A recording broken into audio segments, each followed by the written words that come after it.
এখানে আজ আমি রান্না করব এই যে লাইলন টিকা মাছের মাথা লেজ দিয়ে এই যে লাউ শাক সেদ্ধ করে নিয়েছি যাতে গন্ধটা চলে যায়। এখানে আছে সাদা সর্ষে বাটা, আদা রসুন এগুলো আমি বেটে নিয়েছি, শুধু হলুদ মরিচ আর ধনিয়াটা পাউডার দিয়েছি। এখন মশলাটা কষানো হয়ে গেছে, আমি শাকগুলো দিয়ে দিতেছি।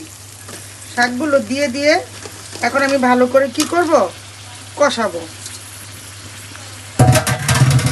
মশলার মধ্যে ভালো করে শাকটা ভালো করে কষানোর পরে আমি এই মাছগুলো দিয়ে দিব উপর দিয়ে ঝোল দিয়ে। তো এই মাছটা দিয়ে দিব ঝোল দেওয়ার পরে ভালো করে কষানোর পরে। তো এটা হচ্ছে আজকে তেলাপিয়া মাছের মাথা ও লেজ দিয়ে কি হবে, আমার লাউ শাকের ঝোল হবে। আর এই লাউ শাকটা আমি রান্না করতেছি সরিষা বাটা দিয়ে, সাদা সরিষা।